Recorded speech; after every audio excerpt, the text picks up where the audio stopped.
Hello and welcome to the World of Company Secretaries. The World of Company Secretaries is an interview show where we interview top company secretaries working in different fields of law or even management for that matter.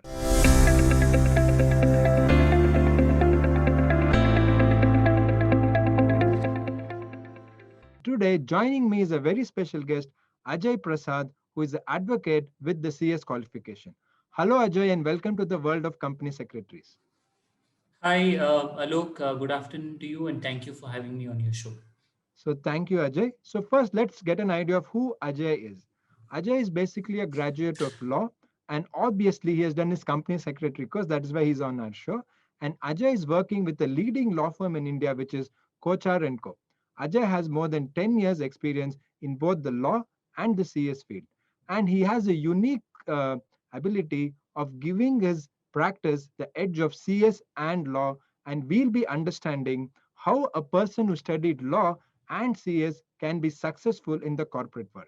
So that is corporate lawyer Ajay, and we'll be asking him all the questions right from his journey of starting CS to what he's doing now and his future plans. So Ajay, before we start with what's your journey or how did you start CS, we usually want to know what are you doing now, as in like what's your designation, what do you do, what are the kind of areas you handle. Then we can go back to how you started this journey. Yeah, sure.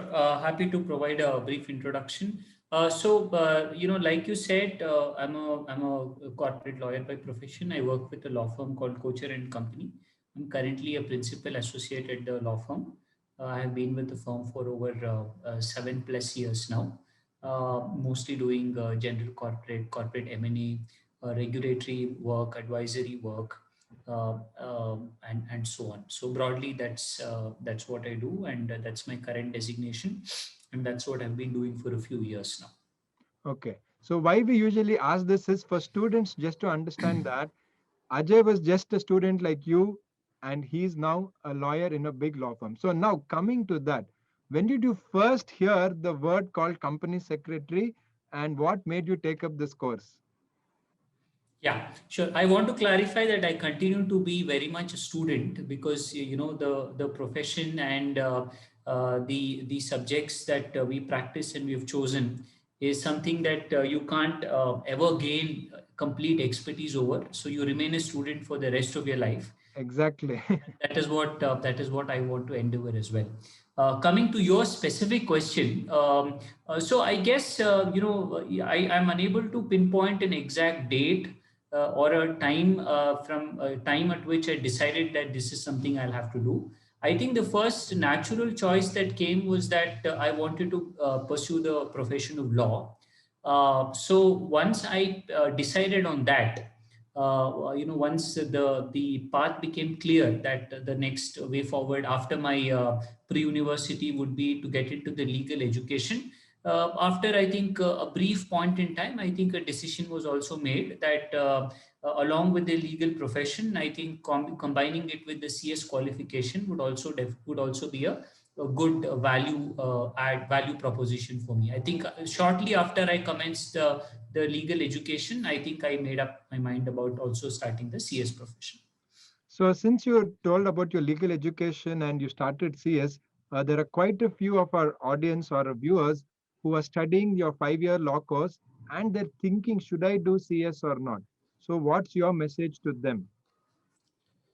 I think so. If your question is that if you're asking for whether it's a good idea to also pick up the CS qualification along with the legal profession, I think the answer would be yes, because both of them have a considerable overlap in terms of the areas that are covered, in terms of the subjects that are covered, especially in the realm of corporate law, exchange control, which is Foreign Exchange Management Act, and a good grounding of various basic general corporate laws like the Contract Act, the Sale of Goods Act, and the Transfer of Property Act. I think the answer to your question would be yes, it would be a good idea to be able to do both courses simultaneously and complete both of them. That is the key there. It's just not about doing it, because I have come across many who have not just taken these two, but many such courses, but are unable to complete all of them. But the important thing is you have to get to the goal post and complete it.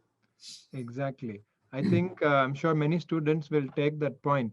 So, Ajay, can you share a little bit about your student days? I mean, juggling with your law course and CS. So, did you struggle with CS or was it a smooth cakewalk? Can you just share some of your experiences? Yeah, sure. I think I would neither call it a cakewalk nor would I call it a struggle. I think it was fairly balanced in between both. I don't want to, kind of overemphasize that it was so stressful or say, it was nothing at all. So it was somewhere in between, I would say. It required, each course required its own, minimum commitments, time commitments in terms of focusing on the subjects, spending time studying, interacting with people and so on. So I think it's been fairly balanced, and I'm happy it turned out that way, and it was neither too easy nor too difficult. So I think it was fairly balanced, and I was able to devote a reasonable amount of time for the study of both the courses. Yeah, I think also what students should understand here is that if you have the interest and drive, it is possible to complete both the courses with pretty much within the time of your LLB also. So Absolutely. Ajay, now that you completed your law and also your CS, can you just share how where did you start your journey of your career and how was your initial days? Yeah, so the good thing is I happen to if I actually recall my days as a student, I think 2009, sometime in May is when I wrote my last BA LLB papers. This was May 2009. Of course, it was almost 12 years ago. It's a long time ago. And the week that followed that was my last final group exams for CS. And I don't know whether it is being held like that now, but back then it was also being held on a Sunday. So Sunday was that week I finished my BA LLB papers, and immediately followed by three papers of the finals, that one group that was that I had taken, that I had kind of deferred to June of that period. So I took it up. So it was about 6 7 days of continuous exams, and by Sunday evening of that particular June month of 2009, I finished everything in one shot. And there was absolutely nothing remaining, fortunately, for both law and CS. And it also happened that I finished the last of my exams on a Sunday evening, and next day 10 a.m. I started my work without Oh, a single day of break. And I'm not joking about this. I think if I recall correctly, it was June 8th, 2009 to June 8th or June 9th, maybe. yes. So the previous day, the CS evening, the afternoon batch, the CS exams got over. And Monday morning, I reported to my first job at work at 10 a.m. the following day. Okay, that's really a very interesting story. So, in fact, before we go ahead, the viewers should understand all the ones who are complaining we don't have gap per exam and all. At least you guys have a Sunday holiday now. We guys never had it, whether it's Ajay or me or anyone did it at that time. There was no holidays on Sunday, Christmas, all these days we had exams. So, Ajay, in your first job, because many students want to know that is it really challenging in the first job, or what is the nature of role which you carried out in your first job? Yeah, so in terms of your professional life and the coursework that you do, I can tell you that there is a world of difference. Yes, There is just so much difference in what you would have studied. So like most students, when you are studying, you would think you will be the next great great thing on the profession. the next Ramjet Malani Yes, or something. exactly. Yeah, you know it all and stuff like that. But then the day one of your work, you are brought to the ground by people who know so much more than you. So I went through a very similar experience where I felt that, having completed these courses and so on, it will just be plug and play from day one at work. But nothing is farther from the truth. Your professional work and your academic work is absolutely different, and there is a different set of skills that you need to be able to succeed at work and so on, and that requires time and also a lot of experience to get there. So I think, to answer your question, these two are totally different things. Each one requires certain time and effort, and you will have to put in that much time and effort as a professional as well, to be able to successfully to be able to call somewhat of a success in your profession, it takes time. Okay. Actually, as you were speaking, I thought of a question related to mainly students who would fall under the category of LLB and CSO doing, especially the 5-year LLB. Many students face this challenge of this CS training period. So they were like, after LLB, should I join the training? Is it mandatory? So how did you manage it, and how did you go through that phase of completing the mandatory CS training? Yeah, I think what happened in my case were that there were certain rules under the regulations under the institute, and some of I got the benefit of some of those regulations in terms of exemptions and so on. I don't know whether that is the that will work for everybody, because I think the requirement is to go through the training. I think they have to take a call at. I don't know how the training structure looks right now. So they will have to take a call about what is the right way to do it. Whether they want to just acquire the relevant experience and then perhaps apply for an exemption, or they want to complete the training period and then apply for membership. I do believe that completing the training period and applying for the membership is a good approach, because it gives you the necessary background to become a full-fledged professional, rather than trying to learn on the job. I think that would be probably a preferred approach in my view. Yeah, I think good that you told that, because many students, especially the law students, don't take CS fearing that, oh, we don't get training, then finally we don't get the membership. I don't think that should be the approach. Just study the course and you will find solutions as you go ahead. So after your first job, like, did you immediately shift to the law firm, or what was your ideas? Like, what was the next step you took? Yeah, yeah. So I, in fact, started my career in the M&A and regulatory team of a Big Four firm. After that, I moved to a law firm setup. Along the way, I moved a couple of places, and I'm at Kocher for a while now. So yes, so I spent a short duration of time in a consultancy kind of a role in a Big Four. Then it's been more or less working in law firms, at least for the last 9, 10 years. Yeah. So now that you're working in a law firm, primarily most of the students would have come, or most of the your colleagues or juniors would be with the background of just your 5-year law from different universities or your NLUs. So do you think doing CS with law has an edge, or how useful is it? I feel it's fairly useful, like I mentioned in the initial bit of my opening remarks. Especially, I think for a corporate focused, legal profession, I think it is extremely useful because it gives you a good grounding in company law, which is, I think, a lot of bread and butter work for a lot of us. So that grounding is given to you in addition to the law degree, where I think the law degree tends to focus on many aspects of law. I think the CS course is a little more focused in terms of more corporate, general corporate type of law. Even you've gone through the both the courses, so I think you know what I'm saying. So I think there, because of the good overlap in terms of the corporate laws, I think it definitely gives you a good, more solid backing, solid grounding as far as the corporate law aspect of the legal practice is concerned. I'm not exactly sure whether it would really have the same relevance in a career which involves, say, arbitration or litigation and so on. Definitely, the basic knowledge might be helpful, but it may perhaps not be as useful as it would be in a more corporate role kind of a role.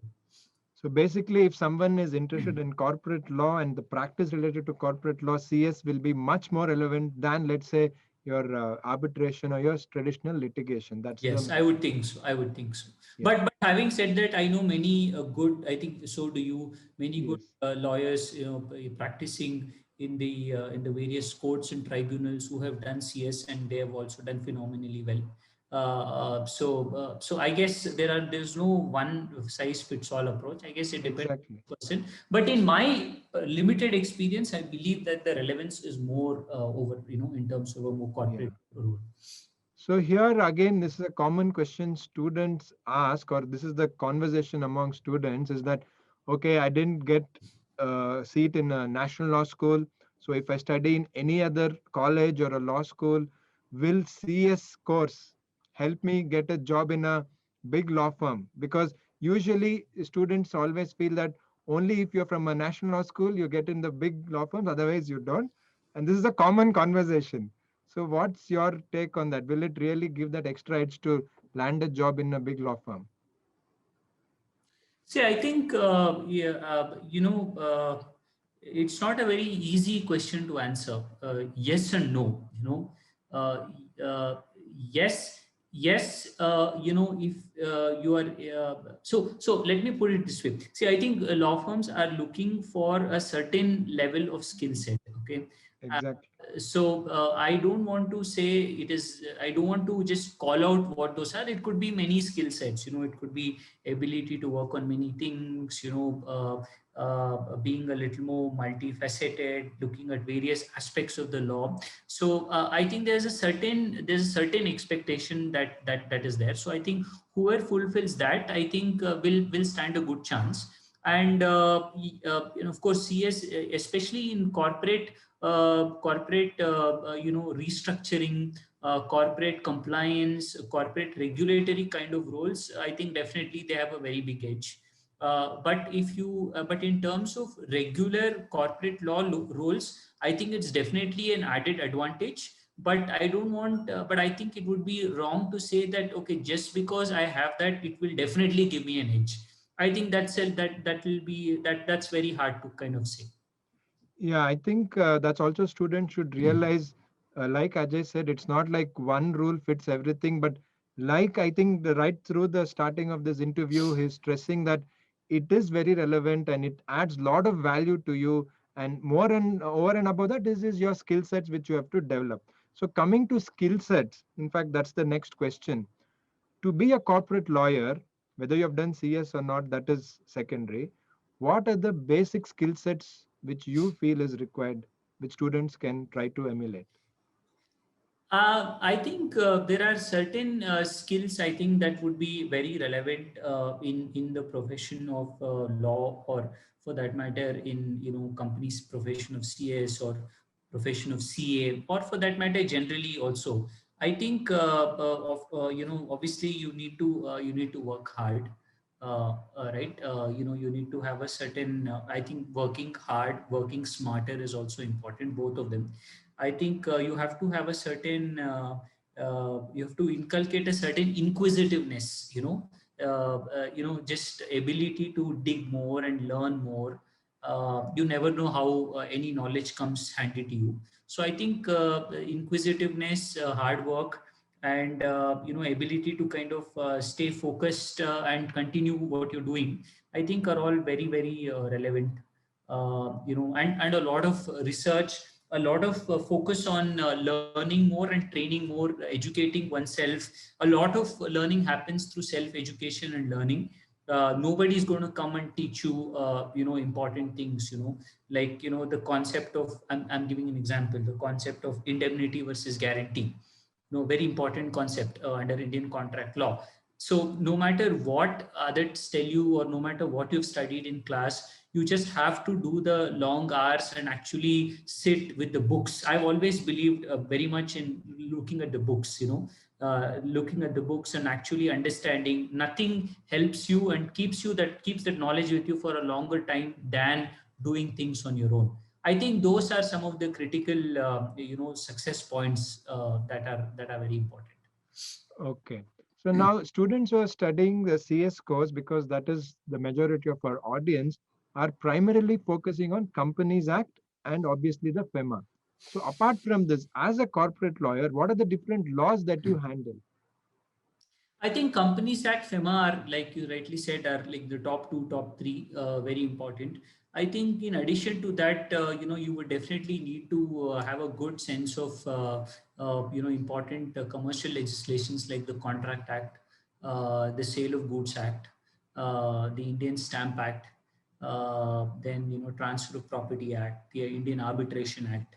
I think these are, I would think, I'm sorry if I've forgotten something. Just trying to recall. I think, yeah, Companies Act, FEMA, Contract Act, Sale of Goods Act, Specific Relief Act, Arbitration Act are some of the key things. I think a good basic knowledge of both direct and indirect taxes would also be very helpful.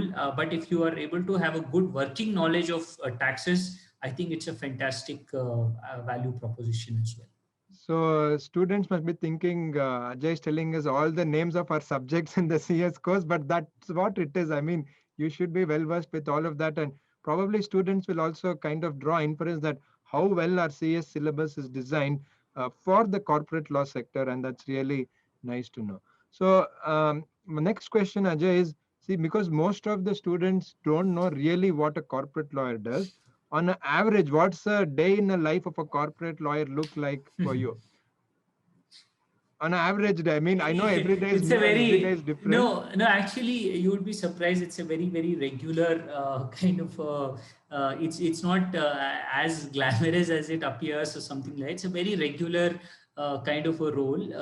I mean, I like, of course, I like doing that role. That's why I turn up at work day in day out. Otherwise, I wouldn't be there. I really like what I do. But having said that, it's I don't want to over glamorize it or something. It's a job, it's a profession at the end of the day. We have to look at it that way. But in terms of the average day, I think average day typically is if I have to break it down, I think interacting with colleagues takes up a lot of time. It could be interacting with seniors, it could be interacting with fellow colleagues, someone who's a little more junior in terms of experience. So a lot of time is spent in interacting with them, learning from each of them. Everybody is teaching you something. Then, of course, a lot of time is spent on doing the actual work. It could be research work, it could be drafting work, it could be client negotiations, etc. And of course, attending calls and conferences with clients and so on. Meetings sometimes, of course, now the physical meetings have somewhat reduced, so doing a lot of these video meetings. So typically that's how the day looks. It's not very it's not a lot of exciting things are happening. It's a very routine kind of a thing, but that's how a typical work day looks like for me. Okay. So in the workday, you told about research and drafting and stuff like that. If you can give us a brief idea of the kind of assignments, like what are the kind of assignments which are very regular or very often, which a law firm does? See, I think a law firm, a full-fledged law firm typically has has a suite of services to offer.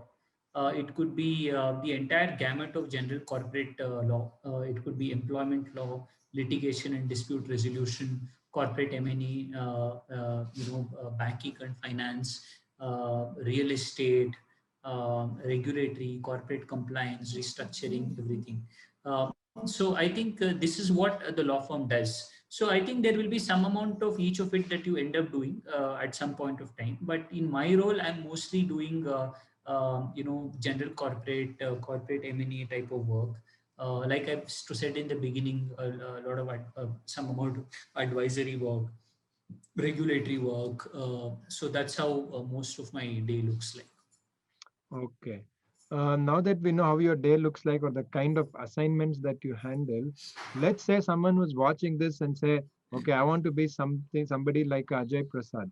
What route should they take, or what are the steps they should take? What is the roadmap which you would suggest to them?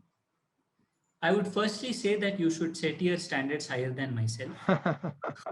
That's the first thing I would say. Definitely, there's a lot more to achieve. This is not the end all of life. So first, I would say no, aim higher. That would be my first advice. The second one would be that I think one thing I forgot to mention, I think earlier, is that a lot of my during my student days I got to interact with a very good set of alumni network. Even many people from the CS fraternity, they've all been very helpful. Immensely helpful. So I would also think that that is a good area to tap into, to learn from them, just to see where they are, and see if there are any opportunities that you can.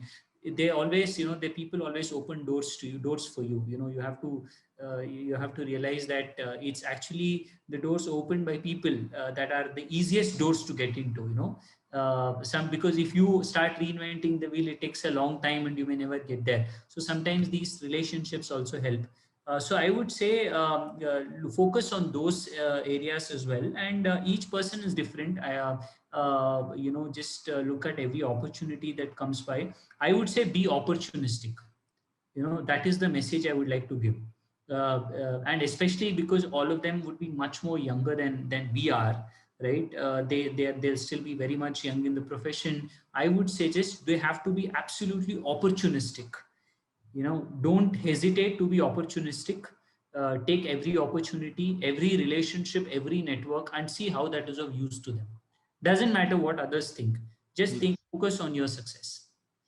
Yeah, I think as and when Ajay was speaking, I was just thinking the role of mentors is really huge. Like he was telling how some of the alumni really helped and they're always helping us. So that's what I would invite students to also please think about it. Be in touch with the right people, and I'm sure they'll help you. So next thing we wanted to ask Ajay is like generally students always want to know what are the soft skills or what are the things apart from your core legal skills what are required to be a successful corporate lawyer, or in that matter, anything related to corporate law? I think many obvious skills, but overlooked sometimes. And again, this comes with a lot of experience and a lot of mistakes that you do along with during the course of your career. I think just trying to get everybody, try. I would say, building a more of a a consensus kind of an approach would be good in your profession, rather than taking the highway or the my way kind of an approach. Just getting more people on board, rather than, and convincing somebody about your viewpoint, rather than trying to say my viewpoint is right because I am saying it. I think is not is may not be the correct approach. And I think a general sense of learning from everybody. Like it's said in the Rigveda, knowledge comes from all sources. You have to open your doors to receive it.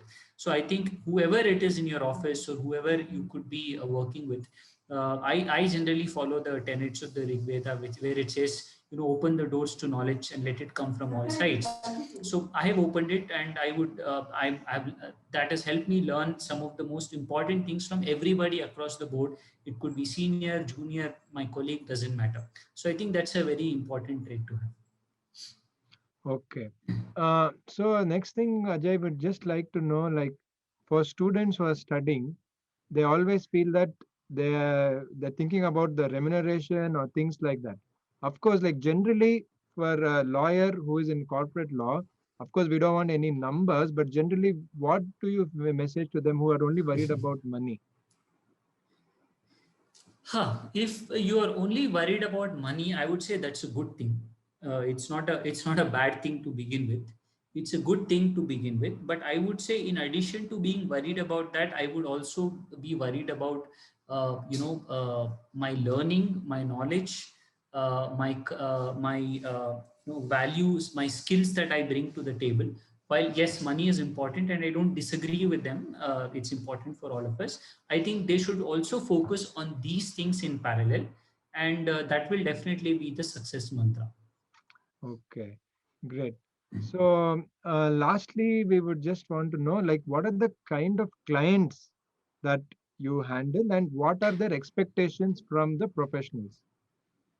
So, in terms of, I'll first answer the second bit of your question. I Yeah. think, in terms of expectations from a professional, I think they would like the professional they are working with to be very professional. diligent, knowledgeable, have the experience and guide them in the right way.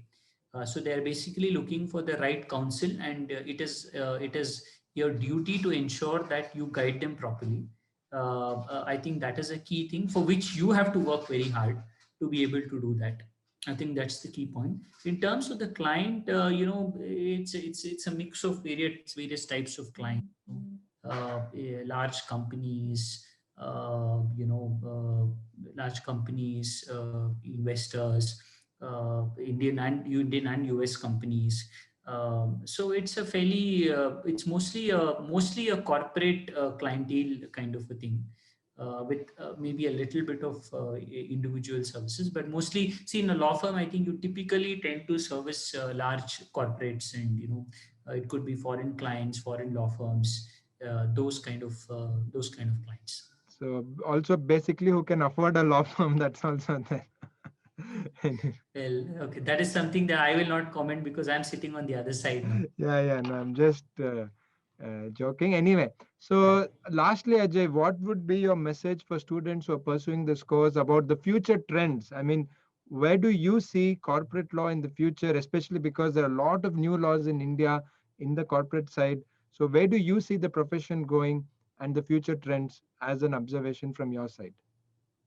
I think future trends, I think we have to, it's very hard to say because, first, I think we have to all get out of the aftermath of the pandemic. I think we are still very much in it. I think the path will be a lot clearer once we come out of it. I think in terms of the, obviously, corporate law will continue to be very relevant, at least in the next decade. It's not going away anytime soon. Maybe things will become more digital, more simple, more investor friendly in terms of the process and the procedure, etc. That's how I see this going. I do. It's anybody's guess with how many amendments to the Companies Act will come. Uh, I think that nobody can predict.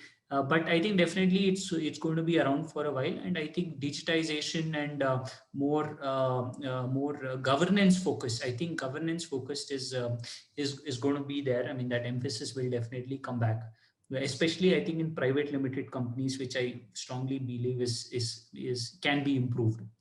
Right? I think that's what I see. So, would you say, or can we conclude saying that somebody who is studying now and who will get into the profession in the next 2, 3, or 4 years, is it a bright future for them? What would you say? Definitely a very bright future. Definitely, I think a very relevant, profession. Let me just put it that way. Extremely relevant, and we'll see because I think there are many jobs that are going out of tune because of the changes in the digitization, implementation of AI, methodologies and so on. So I think, but this is a profession that will continue to be very relevant because it's ultimately driven by the professional. So I think if you are able to build that trust and that brand, that the clients are able to come to you again and again, it's an extremely relevant profession and will continue to be so in the foreseeable future. So, that was really nice, Ajay. So, would you like to share any concluding remarks to students to motivate them? No, I think I would only say that they should continue to be focused, continue to stay positive, and like I mentioned in the beginning, they should be very opportunistic driven. Look for every opportunity, and I'm definitely there is hard work will, to my mind, definitely result in good things happening to them, and I think they should continue on that path. And all the best to them. And it's also very good heartening to note that Sundays are no longer we're no longer holding exams on Sunday. So maybe if possible, just chill on a Sunday and then start your rewind, kind of go back into the mode on a Monday morning. Great. So thanks a lot, Ajay, for sparing your time. I'm sure students got a lot of value from your interview and your insights. So that was Ajay Prasad, who's an advocate and company secretary, and presently a corporate lawyer working with Kochar and Co. So if you are a student watching this, you can also have the same path and be successful just like Ajay. All the best to you. Please do continue to watch The World of Company Secretaries, a show where we interview different company secretaries across India and the world. Thank you and all the best to you.